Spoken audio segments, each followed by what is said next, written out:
que falar sobre a Páscoa. E na verdade eu quero só relembrar uns pontos, que eu acredito que a maioria aqui conhece a história da Páscoa. Amém? Quantos conhecem a história da Páscoa verdadeira? Levantem as mãos. Quem conhece? Amém. A maioria conhece a verdadeira Páscoa. E quando foi que começou a Páscoa? Como foi isso? Então eu vou passar rapidamente uns pontos, só para relembrar um resumo de um resumo, mas a Páscoa começou 1200 anos antes de Cristo. Na época de Moisés, 1200 anos antes de Cristo. E ela está escrita lá no livro de Êxodo, capítulo 12. Lá conta como aconteceu a Páscoa, como ela surgiu, por que aconteceu e como aconteceu. Então vamos abordar alguns pontos. Se puder pôr os versículos, preste atenção, eu vou ler bastante versículos. Então eu preciso que a pessoa que fique na multimídia seja a mais ágil, tá? Por favor, vou pedir que a pessoa mais ágil fique para mim. Eu vou ler bastante versículos e preciso que estejam atentos aqui, ok? Então vamos lá, Êxodo capítulo 12, narra o início da Páscoa. Vamos logo para o versículo 2, que diz: este mês, você vai receber uma versão e eu vou ler outra para vocês compararem. Este mês será para vocês o primeiro mês do ano. Então, a primeira coisa que fala da Páscoa, ela estabeleceu o calendário novo. A Páscoa aconteceu no mês de abril, porém, quando ela foi estabelecida, Deus deu uma ordem que aquele seria, no calendário judaico, passaria a ser o primeiro ano do mês. O segundo ponto está no versículo 3, o versículo seguinte: diga a todo o povo israelita o seguinte: no dia 10 deste mês, cada pai de família escolherá um cordeiro para a sua família, isto é, um animal para cada casa. Então, o terceiro ponto que a gente aprende na Páscoa é que eles pegaram o cordeiro, um para cada família. Outro ponto está no versículo 4 da sua Bíblia, Êxodo 12, versículo 4. Se a família for pequena demais para comer o animal inteiro, por quê? Porque o cordeiro tinha que ser comido inteiro. Toda a carne dele tinha que ser comida naquela noite. Não poderia deixar para o dia seguinte. Então, se a família era pequenina demais para comer o animal inteiro, então o dono da casa e o vizinho mais próximo deveriam comer juntos, repartindo de acordo com o número de pessoas e a quantidade que cada um puder comer. Então, a outra coisa que a gente vê na história da Páscoa é que a carne do cordeiro precisava ser comida naquela mesma noite de celebração, não podendo sobrar nada para o dia seguinte. O outro ponto já está no versículo seguinte, acompanha aí comigo, que o animal deve ser um carneirinho, um cordeirinho sem defeito. Ele não podia ter nenhuma manchinha. Difícil você achar um animal sem manchinha, com pelo igual em todas as cores, sem um defeitinho sequer. Esse, no versículo 5, que diz que esse animal deve ser sem defeito. O outro ponto da Páscoa está no versículo 7. Pegarão um pouco do sangue, e vocês sabem, conhecem bem isso, passarão os batentes dos lados. A porta, ela tem 2 batentes e um umbral. E o sangue deve ser passado, o sangue daquele animal, nos batentes das portas e em cima das portas das casas onde os animais vão ser comidos. Então, aonde havia a ceia, aonde o cordeiro estava e onde as famílias se reuniam para comer aquele cordeiro deveria ter o sangue daquele cordeiro nos umbrais das portas daquela casa. O outro ponto que nós vamos lembrar da Páscoa está no verso 11. Depois você pode ler todo o capítulo em casa com calma, mas está no verso 11. Uma coisa muito interessante: já vestidos, calçados e segurando o bastão, comam depressa o animal. Então a ordem era que todo mundo ficasse pronto, de calçado, de roupa, de bordão na mão. Antigamente se usava aqueles cajados para caminhar. Já fiquem prontos, e vocês não vão comer devagarinho, vocês vão comer aquele carninho, aquele cordeiro depressa. E o versículo diz: esta é a Páscoa de Deus, o Senhor.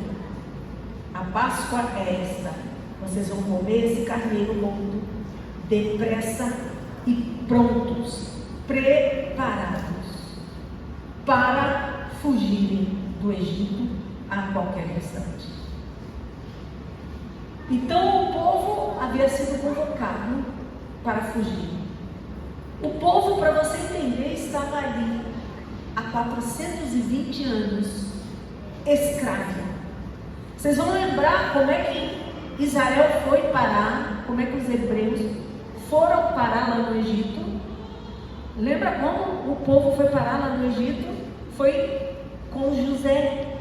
Quando José foi vendido para o Egito com seus irmãos, e depois de um tempo, quando houve fome em toda a terra, a família de José foi morar lá no Egito. Os 12 irmãos de José, que formariam as 12 tribos de Israel. E lá eles tiveram filhos, lá no Egito. Cresceram, prosperaram, e como eles foram muito prósperos, o faraó que veio depois do faraó que conheceu José, começou a ter inveja, ter ciúme, ter medo daquele povo, e aí tornou o povo escravo. E não deixou mais o povo ir embora. Foi assim que o povo foi parar escravo no Egito. E nessa noite, exatamente na noite que a Páscoa foi estabelecida, nessa noite, Deus prometeu libertação. E eles deveriam comer prontos, vestidos para partir, para fugirem a qualquer instante. E o versículo 11 encerra dizendo: esta é a Páscoa de Deus. Foi a primeira vez que a Páscoa foi mencionada, que foi estabelecida. E a Páscoa dali para frente foi celebrada até os dias de hoje. Então, o que é a Páscoa? O que é a Páscoa? A Páscoa, primeiro, foi uma profecia de Deus para o seu povo. 1.200 anos. Sendo que 1.200 anos depois, 1.200 anos depois, o povo veio entender o significado deste resumo que eu passei para você. 1.200 anos depois, o sentido da Páscoa aconteceu. 1.200 anos depois, tudo que foi profetizado para a Páscoa aconteceu. Eu comecei a dizer que no versículo 2, que era o início de um novo tempo da libertação da escravidão. Este mês será o primeiro. Vocês passarão a contar, era como se fosse aqui o nosso calendário de 2024, e Deus falasse assim: a partir de hoje, agora esse mês não é março, esse mês não é comecinho de abril, a partir de agora, esse será chamado o primeiro mês do ano, porque vocês vão começar a viver uma vida nova. E como isso veio acontecer? Veio se cumprir 1.200 anos depois. Nós vamos para a segunda carta aos Coríntios, capítulo 5, versículo 17. Quando Deus determinou que a Páscoa seria o início de um novo tempo, lá em 2 Coríntios, capítulo 5, versículo 17, diz: quem está unido com Cristo é uma nova criatura. Quem se une a Cristo é uma nova pessoa, é um início de um novo tempo. Acabou-se o que era velho e já chegou o que é novo. Amém? Glória a Jesus. Quando eles tomaram um cordeiro para cada família, a Páscoa estava profetizando o que eu vou ler para você em João capítulo 1, verso 2. João capítulo 1 não, 2 não, 19. João capítulo 1, verso 29. João 1, 29. Diz o seguinte: no dia seguinte, João viu Jesus vindo na direção dele e disse: aí está o Cordeiro de Deus que tira o pecado do mundo. Então, quando a Páscoa mandava que cada cordeiro fosse para cada família, estava apresentando o Cordeiro de Deus que tira o pecado do mundo, que foi Jesus Cristo de Nazaré. Quando a carne do cordeiro, lá em Êxodo, precisava ser comida, não podia sobrar nada no dia seguinte. Comam tudo. Por isso, reúnam a família, outras famílias, façam em famílias, para que não sobre nada para o dia seguinte. A carne precisava ser comida. Chega em João, capítulo 6, a partir do verso 45, começa a dizer: nos profetas está escrito, todos serão ensinados por Deus, e todos os que ouvem. João 6,54, João 6,54, perdão, 54. Quem come a minha carne e bebe o meu sangue tem a vida eterna, e eu o ressuscitarei no último dia. Pois a minha carne é a comida verdadeira, o meu sangue é a bebida verdadeira. Quem come a minha carne e bebe o meu sangue vive em mim e eu vivo nele. Aquela carne do cordeirinho que precisava ser comida pelas famílias, a profecia cumpriu-se em Jesus, quando ele disse: quem come a minha carne e bebe do meu sangue tem a vida eterna. Quando em Êxodo fala que o cordeiro tinha que ser sem mancha, sem nenhum defeitinho, nenhuma marquinha no pelo dele, a saúde tinha que ser perfeita, ele tinha que estar em estado perfeito. Ele estava profetizando daquele que viria. 1 de Pedro, capítulo 1, verso 19. 1 de Pedro, capítulo 1, verso 19. Ele estava profetizando: vocês foram libertados pelo precioso sangue de Cristo, que era como um cordeiro sem defeito, um cordeiro sem mancha. Hebreus capítulo 9, versículo 14. Hebreus capítulo 9, versículo 14, fala deste cordeiro, o cordeiro que representou lá na mesa dos hebreus, no Egito. Hoje, Hebreus capítulo 9, verso 14, diz o seguinte: se isso é assim, imagine então quanto ainda maior é o poder do sangue de Cristo. Por meio do Espírito eterno, ele se ofereceu a si mesmo, a Deus, como sacrifício sem defeito. E o seu sangue nos purifica por dentro, tirando culpas. Assim podemos servir ao Deus vivo, pois já não praticamos cerimônias que não valem nada. Ou seja, esse cordeiro era um cordeiro sem defeito. Era um sacrifício sem mancha, sem defeito. Quando lá em Êxodo, no versículo 7, a ordem de Deus era: eu quero que vocês apliquem o sangue deste cordeiro nos laterais das portas e no umbral da porta. E no umbral da porta, apliquem este sangue. O que Deus estava falando do sangue das portas. Que quando o anjo da morte chegasse naquela porta e avistasse o sangue aplicado, o sangue, o anjo da morte não entraria naquela casa e a morte não chegaria ao que estariam debaixo daquela casa. Mas aqueles que estivessem fora daquela porta passariam pela morte.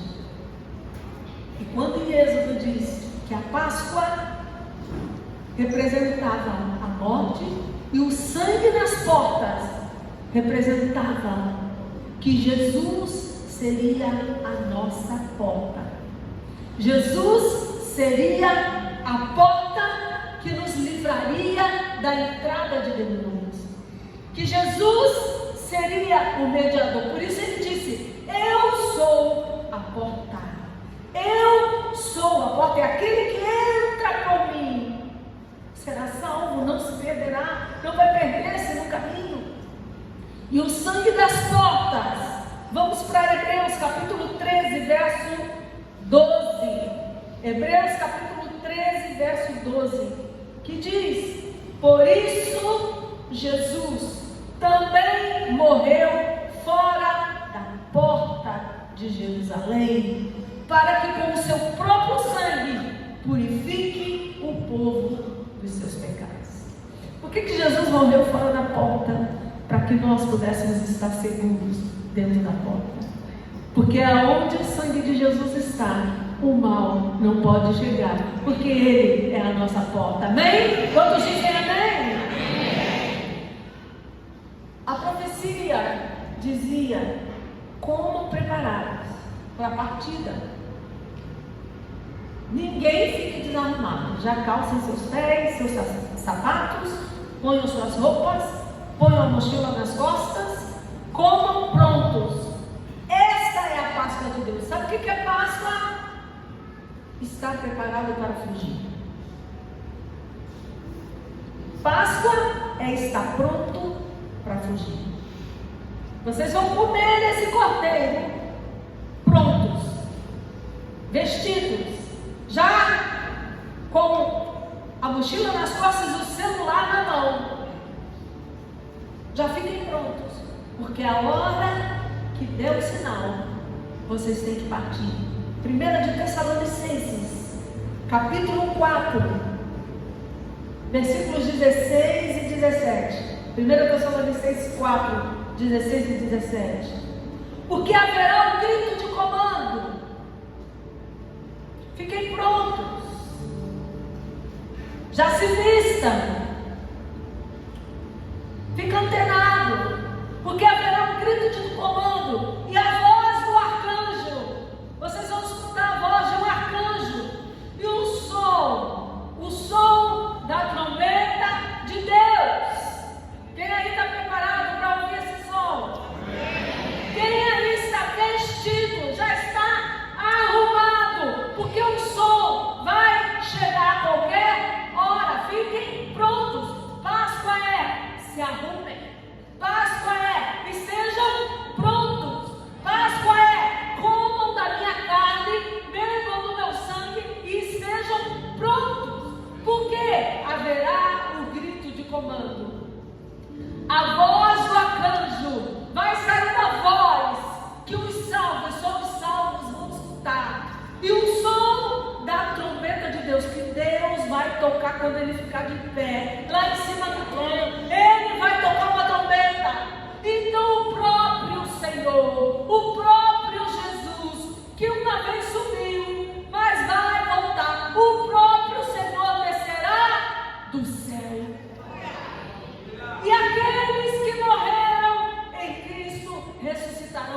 cordeiro. E quem estiver vivo será levado nas nuvens para se encontrar com Ele nos ares.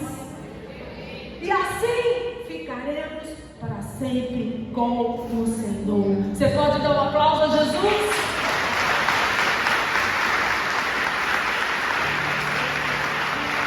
Aleluia! Glória a Deus! Então, Páscoa, queridos, é o início de um novo tempo de libertação. Páscoa é ter um cordeiro na sua família. O que é Páscoa? É comer a carne do cordeiro e beber deste sangue e aplicar o sangue no umbral da sua porta. Páscoa é saber que o cordeiro de Deus é sem mancha, é sem defeito. Páscoa é ter o sangue de Jesus na tua vida e na vida da tua família. Páscoa é comer preparado, é botar os sapatos espirituais, as roupas, a mochila e ficar pronto para ouvir a trombeta tocar. Por quê? Porque nós vamos ser arrebatados. Isso é Páscoa. E a profecia que Deus deu em forma de Páscoa em Êxodo capítulo 12 veio se cumprindo até o dia de hoje. Então, o primeiro ponto da Páscoa, eu me sinto um pouco desconectada da celebração de Páscoa das pessoas.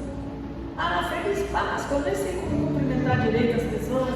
Feliz Páscoa, feliz Páscoa. Sim, feliz Páscoa, mas me dá vontade de perguntar qual Páscoa? Que Páscoa?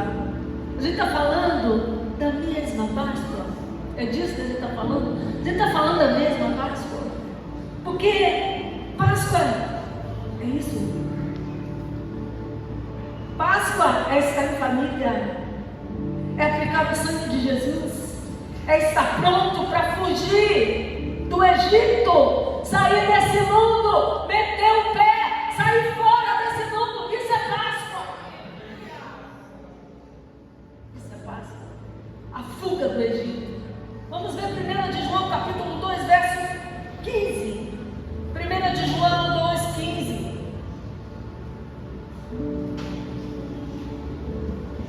Páscoa é fuga do Egito. Diga fuga do Egito. Diga fuga do Egito. Foge do mundo. Isso é Páscoa. Você quer celebrar Páscoa? Alguém quer celebrar Páscoa? Ah, feliz Páscoa. Páscoa é foge do mundo. Sai do mundo. Abandona o mundo. Isso é Páscoa. Não amem o mundo, nem as coisas que há nele. Porque se vocês amam o mundo, não amam a Deus. Isso é Páscoa. O que mais é Páscoa? Já falei aqui. Páscoa é morte. Páscoa não tem nada a ver com chocolate.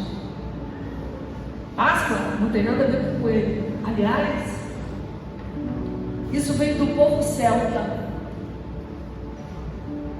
Milhares de anos antes de Jesus. Era um costume pagão. Quando esses símbolos chamavam a adoração dos deuses, demônios, para abençoar a lavoura. E tem pai e tem mãe que compra o coelhinho da Páscoa. Eu já fiz isso para o Gabriel quando era pequenininho. Peguei pasta de dente, comprei um monte de chocolate, escondi em um monte de lugar diferente e marcava a mão assim na pasta de dente e botava as patinhas do coelho ali procurando. Atrás do sofá, não sei aonde. Mas quando a gente não tem entendimento, a gente faz certas coisas. E o que a Páscoa é a morte do cordeiro. Não tem nada a ver com o coelho. É a morte de um cordeiro. Mateus capítulo 27, verso 45. Mateus 27, 45.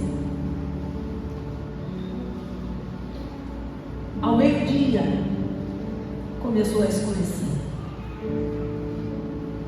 E toda a terra ficou 3 horas na escuridão. Às 3 horas da tarde, Jesus gritou bem: Eli, Eli, lema sabachthani. Essas palavras querem dizer: meu Deus,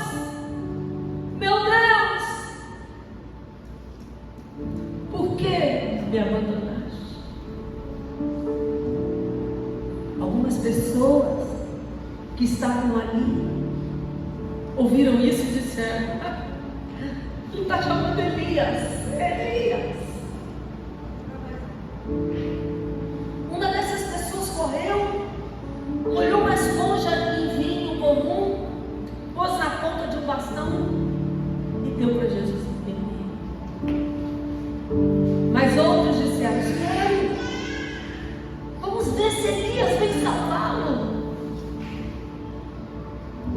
Aí Jesus deu outro grito forte e morreu. Então, a cortina do templo que separava o lugar santo do santo dos santos se rasgou em 2 pedaços, de cima até embaixo. A terra começou a tremer.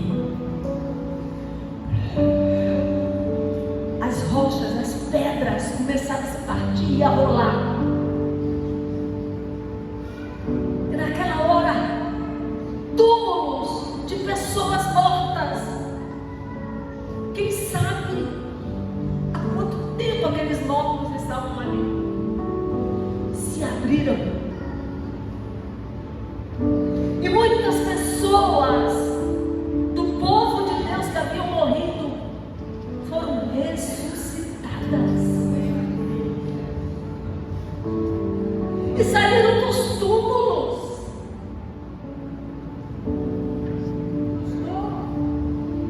Que é isso? Eu estou vivo outra vez. O que aconteceu? Imagine você vendo aquele monte de morto andando pela cidade, ressuscitado. Que loucura! Que loucura isso! Eu acredito que uns saíram correndo, outros começaram a gritar, e o terremoto, e tudo escuro. Meio-dia, tudo escuro. E depois que esses mortos ressuscitaram, está no versículo 53, eles entraram dentro de Jerusalém. Então um monte de morto que tinha ressuscitado, não era zumbi não, era ressuscitado.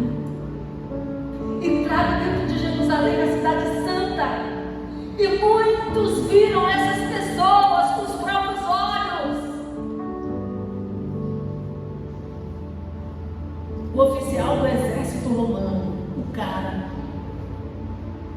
os soldados que estavam ali guardando Jesus, zombando, escarnecendo, viram o terremoto, viram o eclipse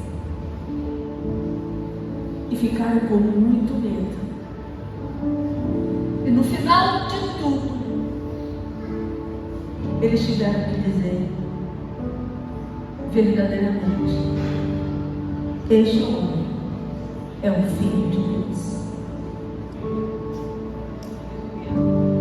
Ele é o Filho de Deus. Isso é Páscoa. Foi a morte do Cordeiro.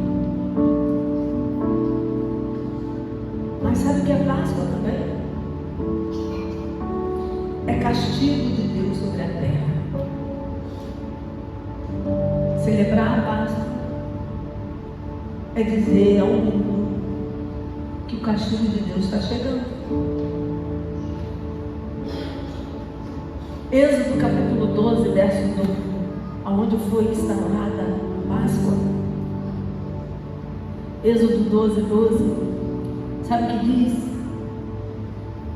Nessa noite, a voz de Deus falou: eu passarei pela terra do Egito. E hoje significa, nessa noite, essa noite vai chegar.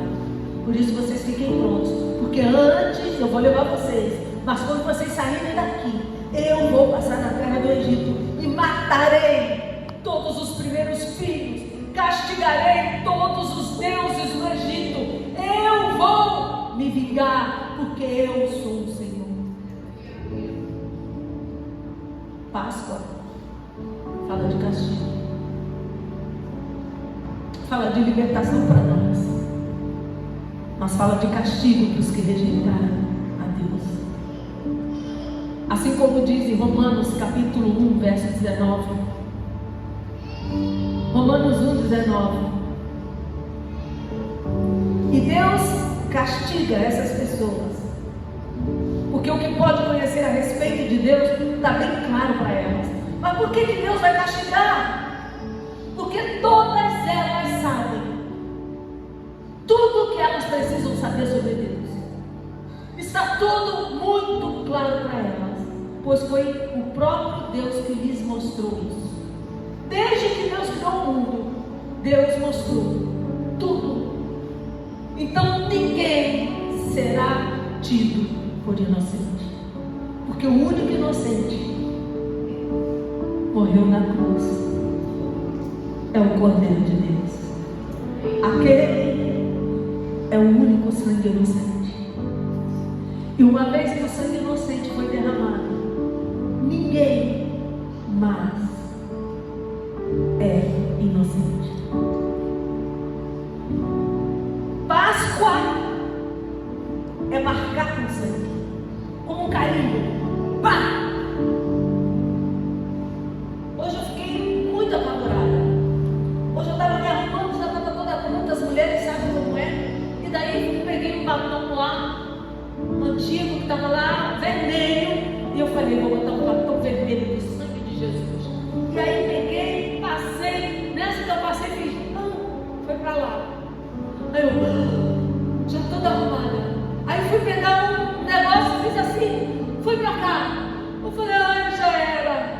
E pior, era uma tinta tão forte que não quis mais sair. E eu fiquei, e agora? Peguei um lencinho umedecido, fiz assim, espalha por tudo. Falei, Jesus, como é que eu vou para a igreja? Verdadeiramente um palhaço, toda vermelha. E aí tive que pegar um óleo, limpar. Por quê? Porque aquela tinta daquele batom estava muito forte. Imagina, eu estou falando de batom, mas aqui está falando da marca do sangue, que pode se passar 2.000 anos, 3.000 anos, 4.000 anos, nunca vai se apagar, nunca vai desaparecer. É a marca do sangue. E Páscoa é marcar com sangue. Páscoa é carimbar a sua vida com sangue. Páscoa é marcar um sangue que nunca pode ser apagado da sua vida. E diz lá no versículo 13, Êxodo capítulo 12, verso 13, meus irmãos. Êxodo capítulo 12, não é Romanos. Êxodo 12, 13.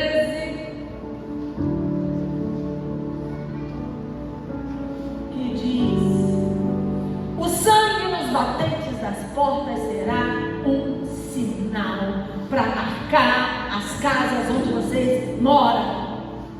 E imagine que horror. Depois que o povo foi levado do Egito, os egípcios tentando tirar a marca daqueles sangues, só que não saía. Não adianta passar nada, porque a marca do sangue não desaparece com coisa humana. Nada pode apagar a marca daquele sangue. E Páscoa é sangue. Hoje é Páscoa. Está marcado aí? Está marcado aí? Tem marca? Tua casa, tua vida está marcada. Você está marcado com sangue. É um sangue que não sai. É um sangue que não te esgota. É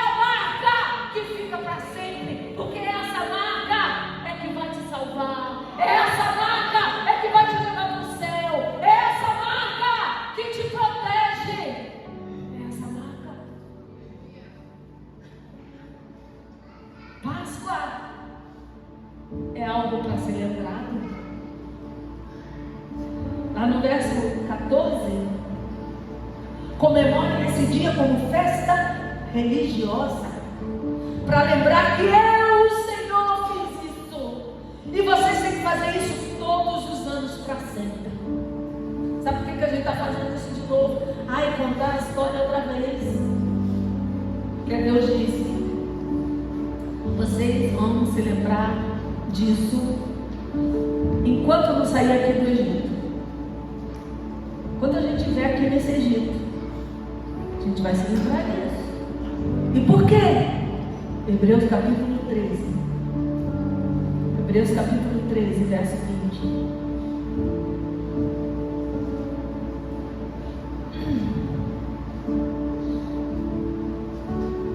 Hebreus, capítulo 13, verso 20. É algo para ser lembrado. Deus ressuscitou o nosso Senhor Jesus, que por causa da sua morte na cruz, é o grande pastor do rebanho. E é por meio do sangue de Jesus que a aliança eterna é selada. Por isso a Páscoa precisa ser lembrada todos os anos, todas as vezes, porque é uma aliança eterna que está selada lá no céu. Toda vez que Deus olha para esse mundo e diz: chega, que mundo terrível, Ele olha a aliança do sangue de Jesus. E por causa dessa aliança, Ele ainda tem misericórdia. Porque você está marcado. Você está marcado. Você está marcado. Você está marcada. E aí Ele olha e tem misericórdia. E espera, aguarda, até que saiamos daqui. Até que possamos sair daqui de vez e deixar esse mundo para trás. Nós vimos o que é Páscoa. E a pergunta final: tá certo, vimos o que é Páscoa. Mas agora é: quem é a Páscoa?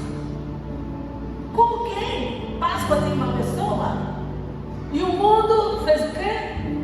Colocou um coelhinho. Quem é a Páscoa? Vamos lembrar disso para os nossos filhos, para as pessoas, para os nossos amigos. 1 Coríntios, capítulo 5, verso 7. Joguem fora o velho fermento do pecado. Joga fora, não guarda não. Igual tem gente que adora guardar coisinha. Já viu? Ah, eu vou guardar o aragoninho do papel do pão de forma. Aqui tem aragoninho do pão de forma. Aqui tem uma gaveta com os guardanapos dos iFoods.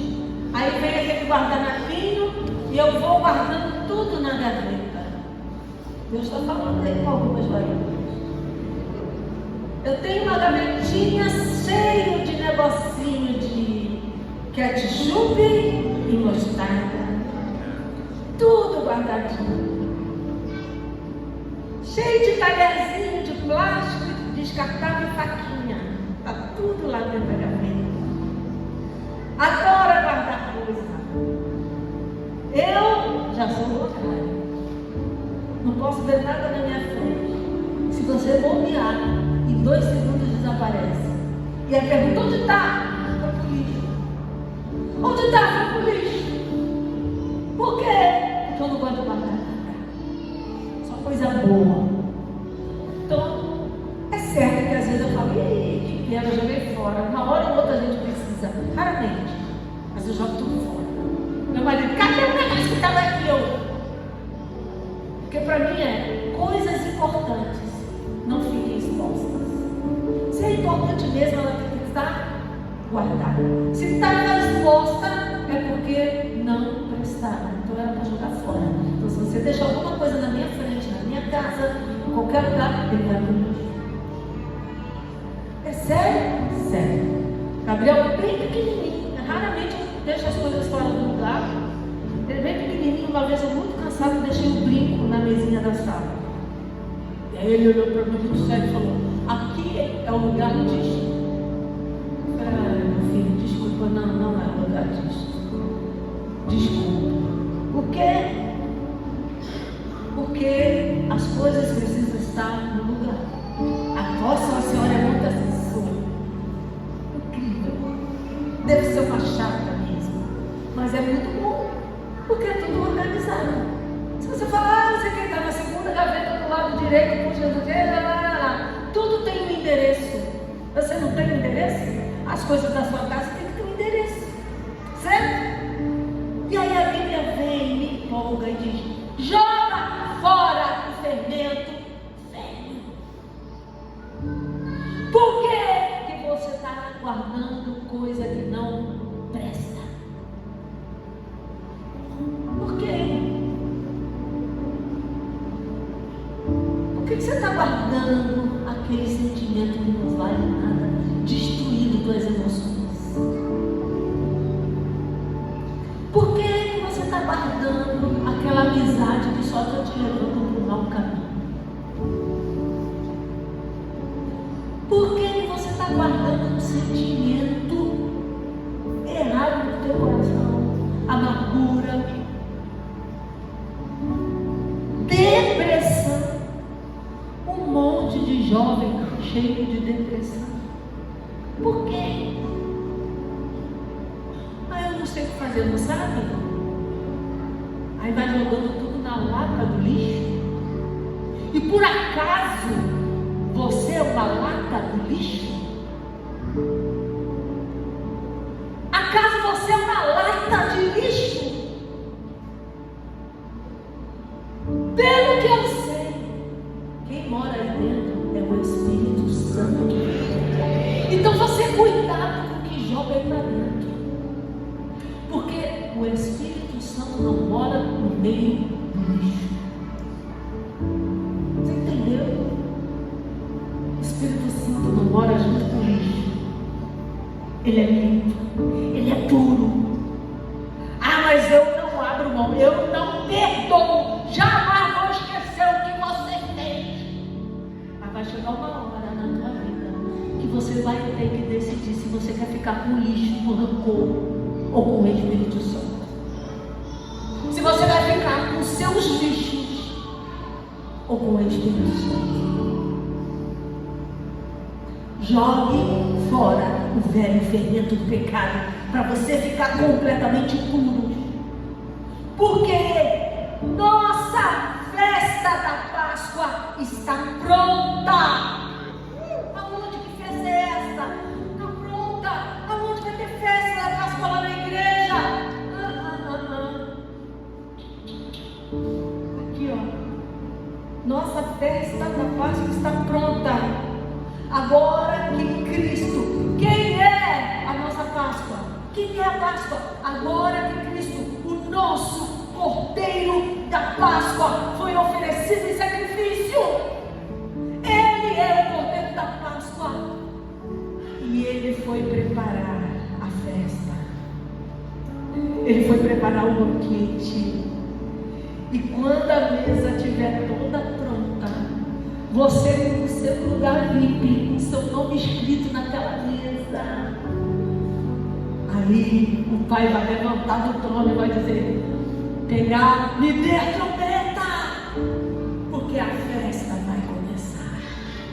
E a trombeta vai soar. E nós vamos embora para aquela festa, onde o nosso Cordeiro, o Cordeiro da Páscoa, estará vivo, ressurreto para todos sempre. Ele foi rejeitado há 2.000 anos atrás. Sabe o que é interessante? Que os que não aceitam Jesus hoje criticam os judeus que rejeitaram Jesus há 2.000 anos atrás. Como? Não vou defender um Estado judeu Viva a Palestina! Será que você não sabe que foi o judeu que rejeitou 12 mil anos de Jesus lá atrás? Não só os judeus. Teve judeu e teve gente aqui também. Na era de hoje tem um monte de gente que não recebe Jesus. Lá onde eu faço fisioterapia, o rapaz fala: eu não consigo crer em Deus. Eu falei: pois é, que difícil para você isso. Que vida resumida. Achar que tudo é isso aqui, tudo é só isso aqui. Que vida resumida é essa? Assim como não receberam Jesus há 2 mil anos atrás, Jesus é rejeitado por muitas pessoas. Isso nos entristece. Eu devo imaginar que você fica triste, porque eu fico quando eu vejo Jesus sendo rejeitado. Para finalizar, eu quero ler João capítulo 1, verso 11 e 12. Aquele que é a palavra veio para os seus. Aliás, Jesus não veio só para o judeu, veio para todo mundo. Mas o seu povo não o recebeu. Você mesmo deve ter um parente na sua casa que fecha a porta para Jesus. Você mesmo conhece alguém, e você mesmo outrora fechou a porta para Jesus. Mas graças a Deus teve misericórdia de você, e você escutou: eis que estou à porta e bato, e se alguém ouvir a minha voz e abrir, eu entrarei, cearei com ele e ele comigo. E diz o verso 12: porém os que creram e o receberam, deu-lhes o direito de serem feitos filhos de Deus. Se você abriu a porta, Jesus entrou. Ele está ceando com você. Você é filho de Deus.